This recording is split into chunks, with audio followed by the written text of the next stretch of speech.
మహానాడు రాష్ట్ర వ్యాప్తంగా వర్చువల్గా చేయడం ఒక ఎత్తు అయితే, ఈ వర్చువల్ కాన్సెప్ట్లో కొన్ని స్కూళ్ళు గుళ్ళల్లో పెట్టడం ఏంటన్నటువంటి పాయింట్ని వైఎస్ఆర్ కాంగ్రెస్ పార్టీ వాళ్ళు నిలదీసినటువంటి వ్యవహారం. నిన్న బుచ్చేపేట వెంకటేశ్వర స్వామి దేవాలయంలో మహానాడు నిర్వహించారు, అది హైలైట్ చేశారు. ఇప్పుడు కొత్తకోట స్కూల్లో మహానాడు నిర్వహించినటువంటి అంశాన్ని గుళ్ళోనే బళ్ళోనే స్కూల్లో చేసుకొచ్చినటువంటి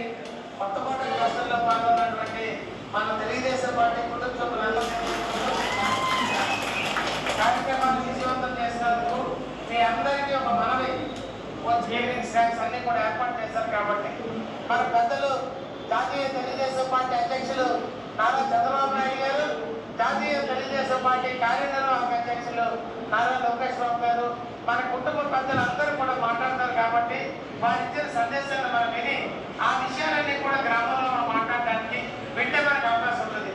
మనం చెప్పేదంతా మనం వెనకంటే వెళ్ళిపోతే బళ్ళో నిర్వహించిన దాన్ని ప్రశ్నించుతోంది అక్కడ వైఎస్ఆర్ కాంగ్రెస్ పార్టీ. మొన్న గుళ్ళో నిర్వహించినటువంటి అంశం, ఆ గుళ్ళో నిర్వహించిన సందర్భంగా వైఎస్ఆర్ కాంగ్రెస్ పార్టీ వాళ్ళు అక్కడ యాజిటేషన్ చేస్తే దాని మీద వాళ్ళకి సంబంధించి ఆగ్రహం వ్యక్తం చేయడం అన్నటువంటిది, ఎవరైతే అభ్యంతరం వ్యక్తం చేసినటువంటి వాళ్ళ మీద ఆగ్రహం వ్యక్తం చేయడం.